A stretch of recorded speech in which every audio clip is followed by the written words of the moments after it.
Cerdas, konten pembelajaran PAI.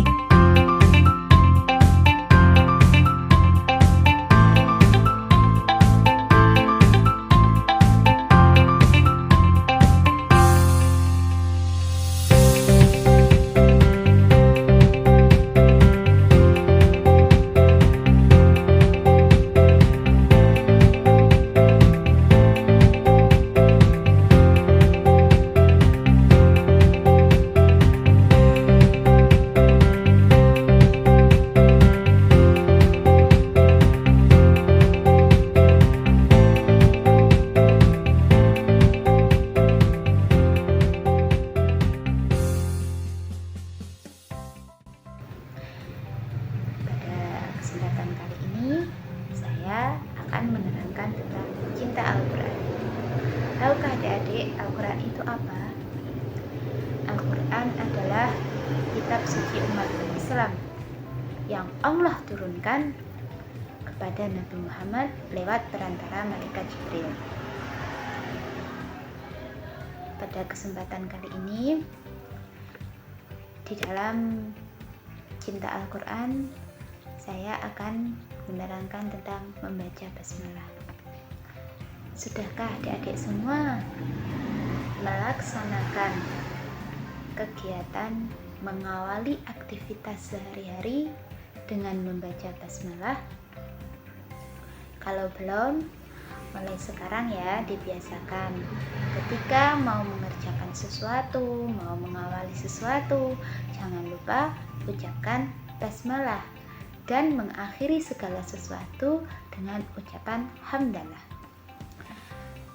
Dikisahkan pada masa Nabi Muhammad SAW, ada seorang sahabat yang baru masuk Islam. Sahabat itu rajin sekali beribadah dan giat berdagang. Tapi pada suatu hari, barang dagangan yang dia bawa tidak laku sama sekali. Sahabat itu menghampiri Nabi Muhammad SAW dan mengadukan nasibnya. Wahai Rasulullah, hari ini daganganku tidak laris seperti biasanya. Bahkan dagangan yang aku bawa tidak laku sama sekali. Aku harus bagaimana? Ya Rasulullah. Kemudian Nabi bersabda, bacalah surat Al-Fatihah sebelum dan sesudah berjualan.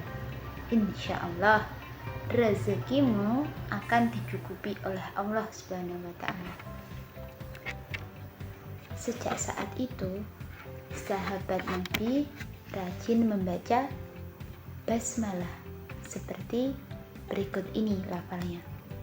Bismillahirrahmanirrahim. Dengan nama Allah yang Maha Pengasih, Maha Penyayang. Kapan sih membaca basmalah yang baik? Membaca basmalah yang baik adalah ketika kita akan melakukan kegiatan. Seperti contohnya kita belajar membaca basmalah, selalu didahului dengan ucapan Bismillahirrahmanirrahim untuk meminta kepada Allah semoga dimudahkan ketika kita akan belajar. Mau mengaji, membaca basmalah.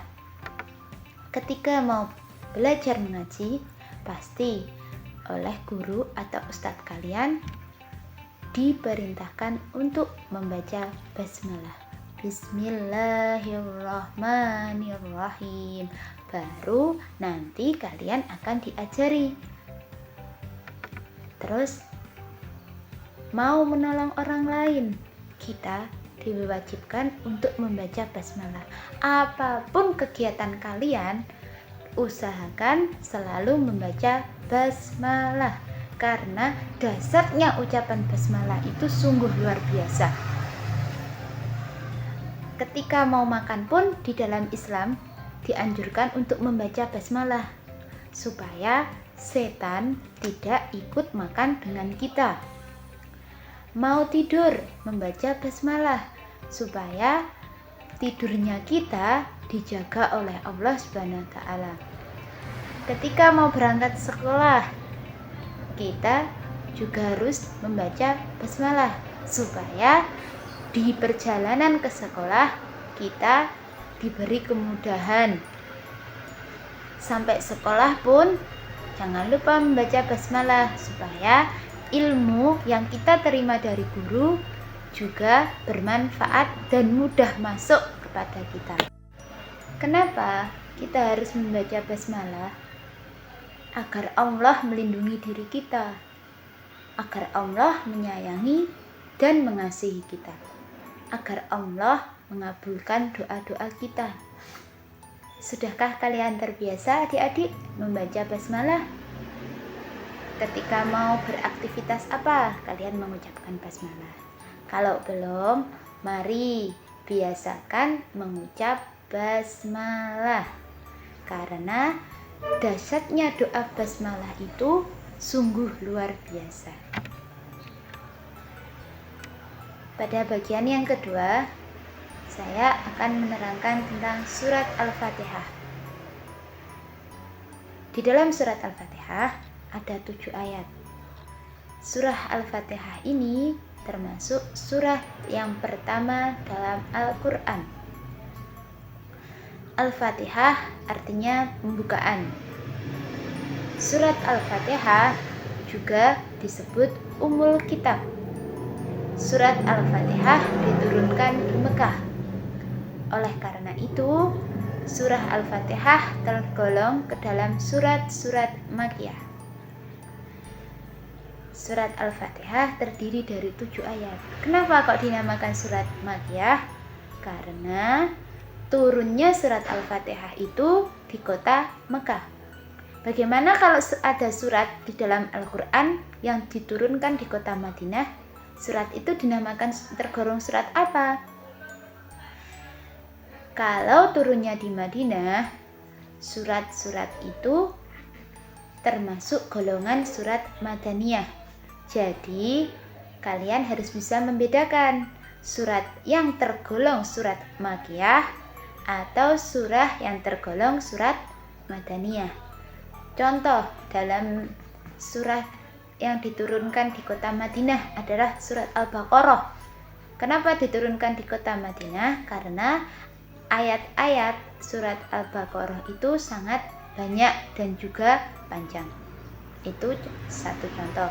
Nah, kalau surat Al-Fatihah dinamakan tergolong surah Makkiyah karena turunnya di kota Mekah, dan ayat-ayat surat Al-Fatihah itu tidak terlalu panjang, jadi dinamakan surat Makkiyah. Lalu melafalkan surat Al-Fatihah. Tahukah kalian bacaan surat Al-Fatihah? Sudah pada hafal belum bacaan surat Al-Fatihah? Kalau belum, mari bersama-sama kita menghafal surat Al-Fatihah dan memahami isinya. Bunyi surat Al-Fatihah sebagai berikut. A'udzu billahi minasy syaithanir rajim. Bismillahirrahmanirrahim. Alhamdulillahi rabbil alamin. Ar-Rahmanir-Rahim. Maliki yaumiddin. Iyyaka na'budu wa iyyaka nasta'in. Ihdinas shiratal mustaqim. Shiratal ladzina an'amta 'alaihim ghairil maghdubi alaihim waladdallin.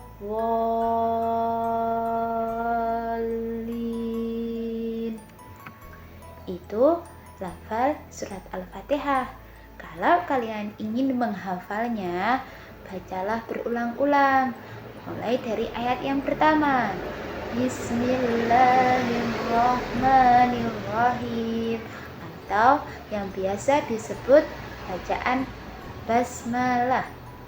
Bacaan basmalah itu termasuk ayat yang pertama dari surat Al-Fatihah. Bacalah basmalah berulang-ulang. Lalu ayat yang kedua, Alhamdulillahi Rabbil Alamin. Bacalah beberapa kali, misal 10 kali. Insya Allah kalian nanti akan cepat hafal. Ayat yang ketiga, Ar-Rahmanir-Rahim. Bacalah berulang-ulang juga sampai 10 kali. Maliki yaumiddin. Dibaca juga 10 kali biar kalian cepat menghafal. Iyyaka na'budu wa iyyaka nasta'in. Bacalah juga 10 kali supaya kalian cepat menghafal. Ihdinas syiratal mustaqim. Dibaca juga 10 kali biar kalian mudah menghafal. Syiratal ladzina an'amta 'alaihim ghairil maghdubi 'alaihim waladdallin. Bacalah juga 10 kali dan jangan lupa makharijul hurufnya jangan sampai keliru. Seperti biasanya banyak anak-anak itu mengucapkan kalimat an'amta itu selalu amta, padahal yang betul adalah an'amta. Jangan sampai salah ya anak-anak.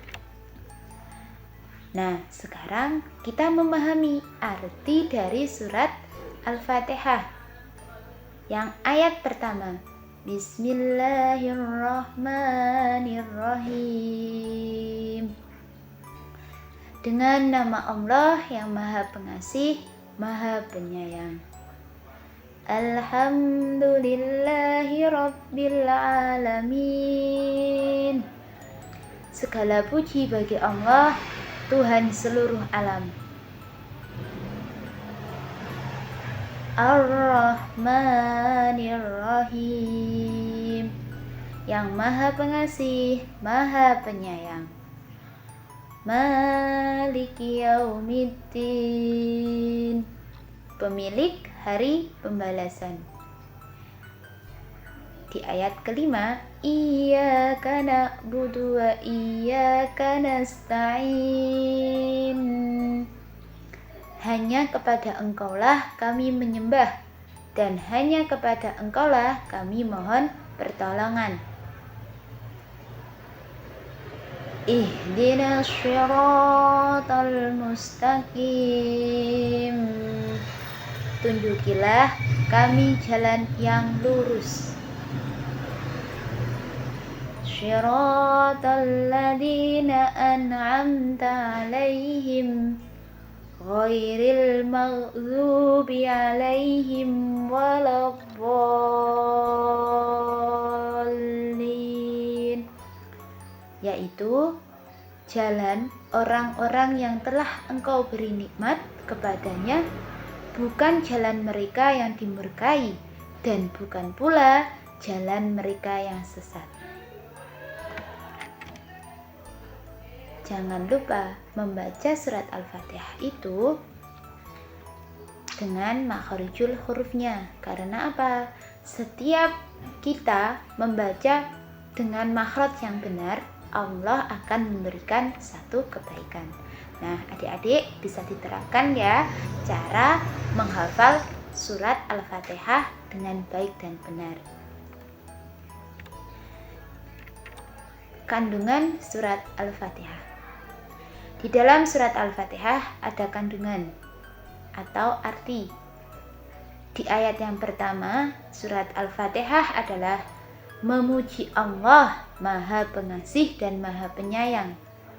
Kita harus bersyukur karena Allah mengasihi dan menyayangi kita. Kita diberi oksigen gratis. Kita diberi sehat gratis. Coba bayangkan kalau kita diberi nikmat sakit. Kira-kira oksigen yang kita hirup gratis atau bayar? Pasti bayar kan? Tidak mungkin gratis, karena kalau kita berada di rumah sakit pasti membayar. Tidak mungkin kita dirawat di rumah sakit itu gratis, pasti tetap membayar. Kita diberi nikmat sehat, nikmat masih bisa menghirup udara dengan bebas tanpa harus membayar.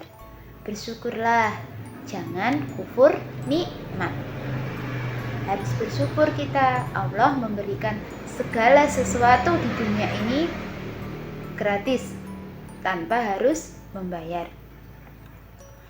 Allah memberi kita kesehatan, memberi rezeki kepada orang tua, menjadikan kita anak yang pintar. Patutlah kita bersyukur. Allah memberi kita kesehatan, memberi rezeki kepada orang tua kita, supaya kalian semua bisa mendapatkan uang saku ketika berangkat sekolah, menjadikan kita anak yang pintar. Terus kita harus pandai bersyukur, mengasihi dan menyayangi teman. Jangan membuli teman, jangan berantem dengan teman. Bantulah temanmu yang sedang kesusahan. Bertemanlah tanpa membeda-bedakan status sosial. Jadi kita harus bersyukur. Kita diberi nikmat sehat, diberi rezeki orang tua kita, diberi umur yang panjang orang tua kita. Bersyukurlah kepada Allah. Kalian masih diberi orang tua yang lengkap. Ada ayah yang selalu mencari nafkah, bekerja untuk keluarganya. Ada ibu yang selalu membimbing kita dalam segala kesulitan. Bersyukurlah kalian, jangan kufur nikmat. Semua manusia adalah bersaudara. Ibaratnya manusia itu diciptakan oleh Allah untuk saling menyayangi, karena Allah juga menyayangi kita. Allah tempat kita menyembah, memohon pertolongan dan petunjuk agar kita selalu di jalan yang benar, agar mendapat perlindungan. Kita juga harus taat kepada Allah, hormat dan patuh kepada kedua orang tua. Jangan sampai menyakiti hati orang tua. Karena apalagi ibu, doa ibu itu mustajab, langsung terkoneksi kepada Allah. Apa yang diucapkan ibumu langsung diijabah oleh Allah, tanpa perangko-perangko yang lain, langsung kepada Allah. Jadi kita harus menghormati orang tua. Orang tua kita siapa saja? Kalau orang tua di rumah kalian adalah ayah dan ibu. Tapi kalau orang tua kalian di sekolah adalah siapa? Guru. Jadi hormatilah orang tuamu, apalagi ibu. Surga di bawah telapak kaki ibu. Bagaimana kalau tidak punya ibu atau ibunya sudah meninggal? Kita masih punya ayah yang harus kita hormati. Meskipun ibu sudah meninggal, kita juga harus berbakti. Caranya dengan mendoakan ibunya, semoga ibunya masuk surga. Karena orang yang telah meninggal, amalnya 3 yang tidak akan terputus, yaitu sedekah jariyah, ilmu yang bermanfaat, dan juga anak yang soleh. Bersyukurlah kalian bisa mendoakan kedua orang tuanya. Kedua, cinta Al-Quran kita adalah menghafalkan surat An-Nas. Surat An-Nas terdiri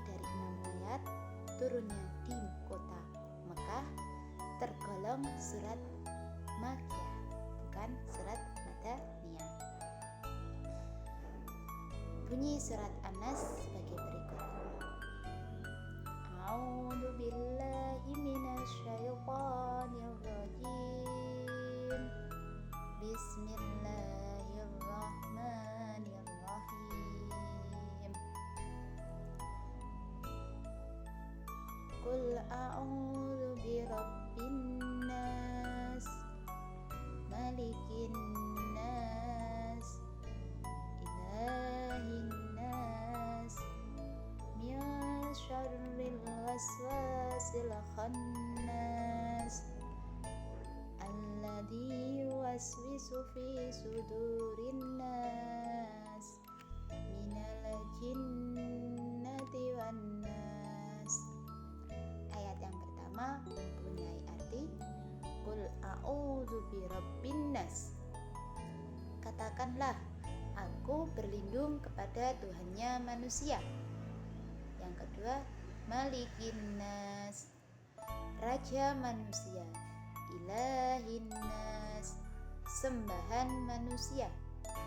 Min syarril waswasil khannas, dari kejahatan bisikan setan yang bersembunyi.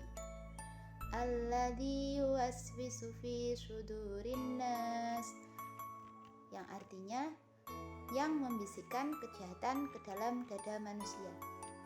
Minal jinnati wan nas, dari golongan jin dan manusia.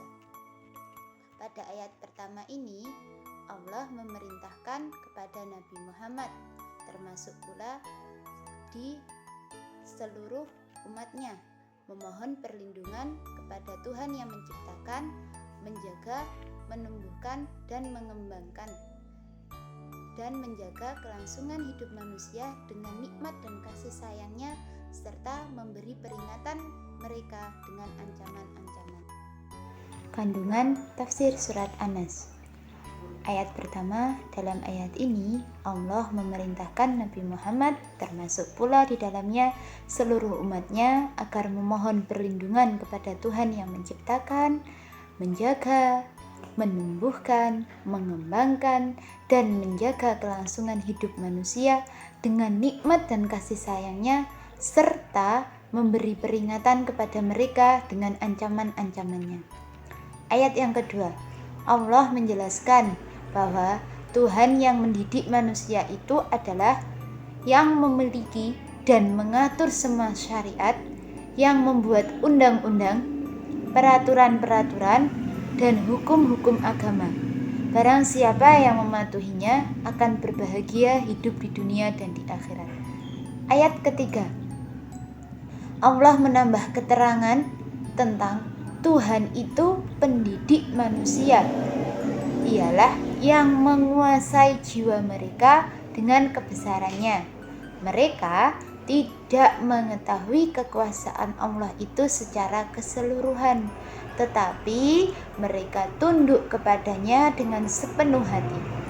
Dan mereka tidak mengetahui bagaimana datangnya dorongan hati kepada mereka itu, sehingga dapat mempengaruhi seluruh jiwa raga mereka.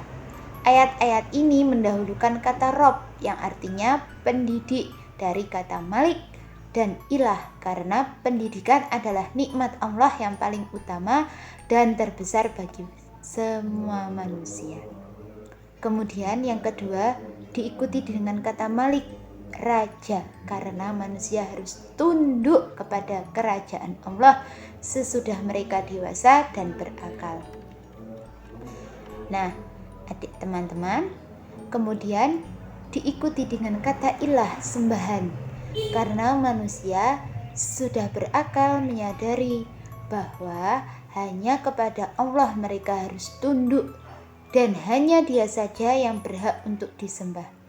Allah menyatakan dalam ayat-ayat ini bahwa Dia Raja manusia, pemilik manusia, dan Tuhannya manusia. Bahkan Dia adalah Tuhan segala sesuatu.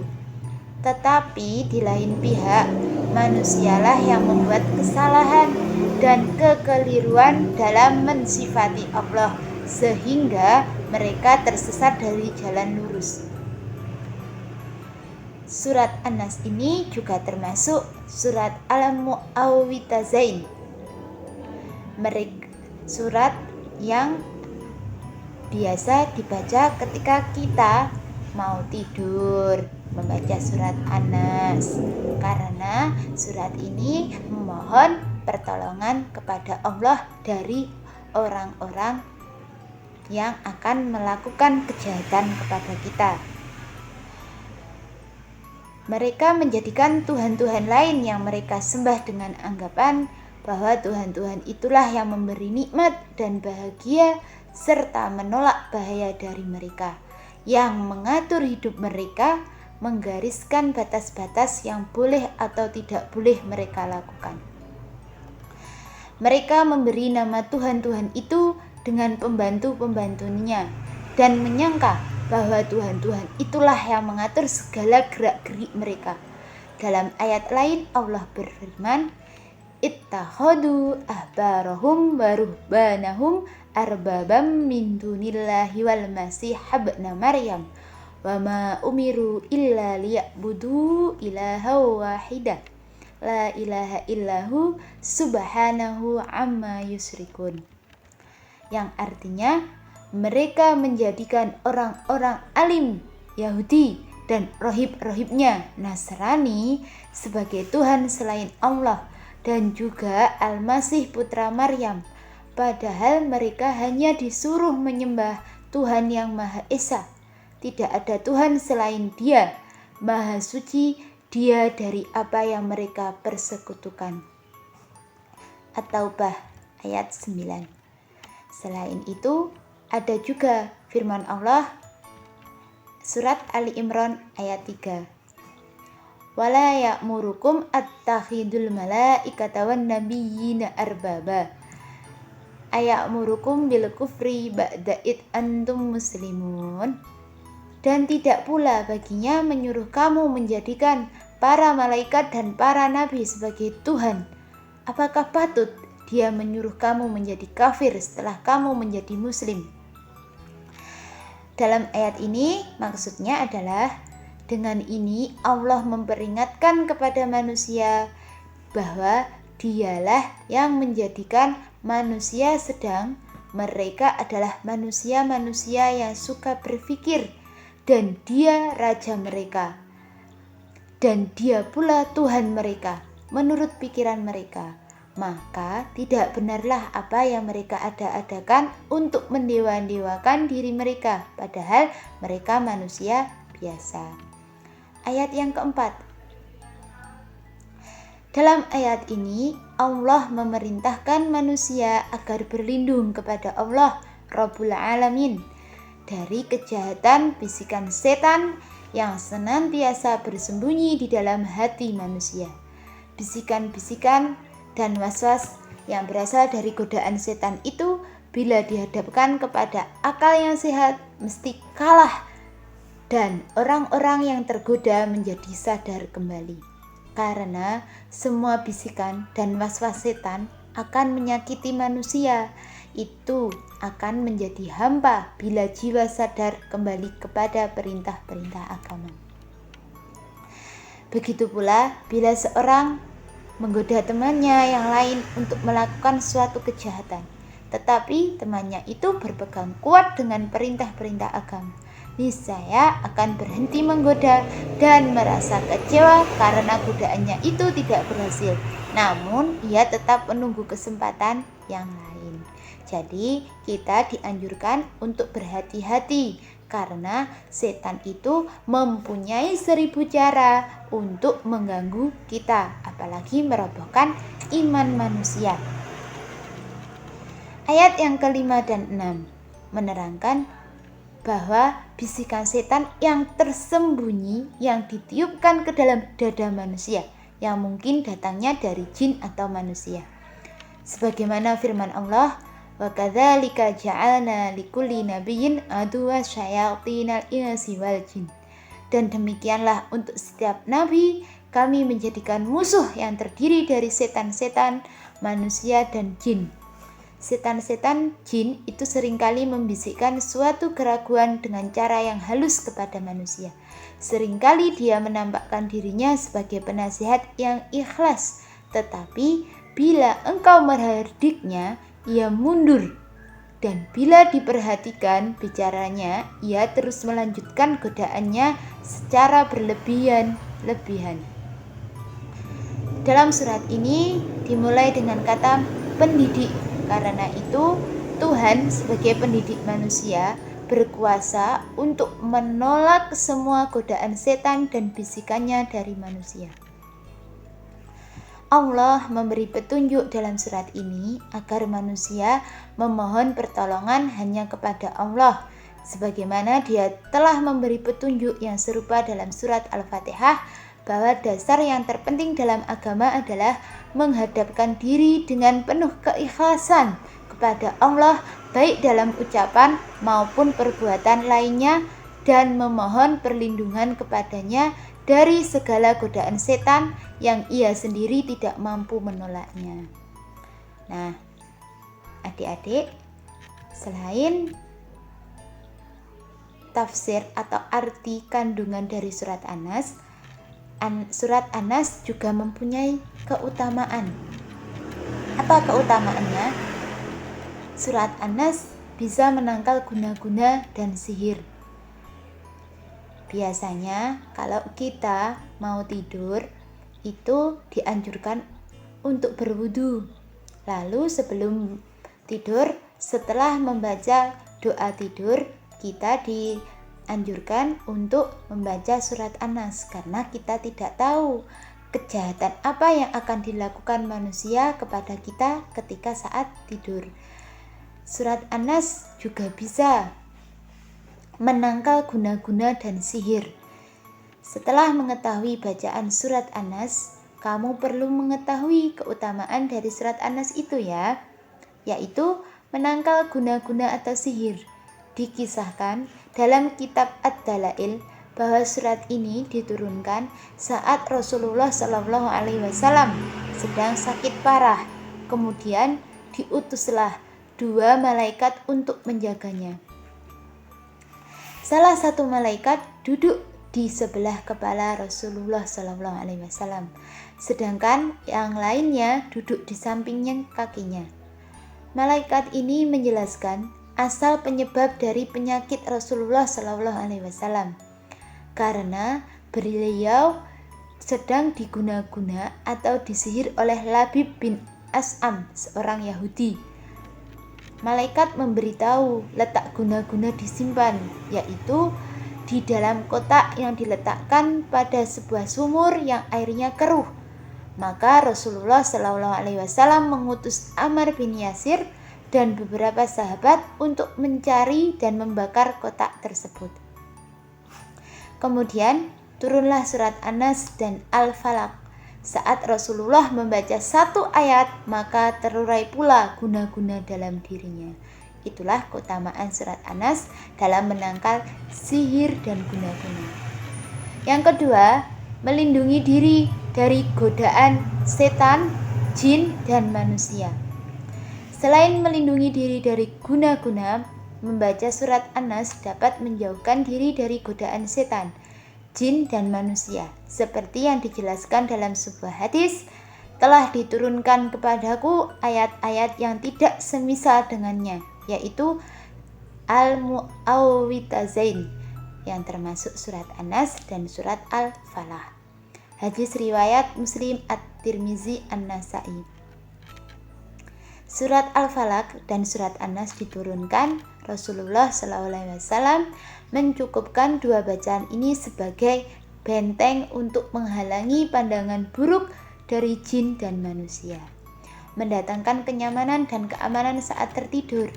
Saat kondisi kita tertidur, setan dan jin dapat mempengaruhi kamu untuk melakukan hal-hal buruk yang tidak sesuai dengan syariat. Sebagai seorang muslim, kamu dapat melindungi diri dengan membaca surat An-Nas sebanyak 3 kali sebelum tidur, biar tidurnya nyenyak, tidak diganggu jin ataupun setan.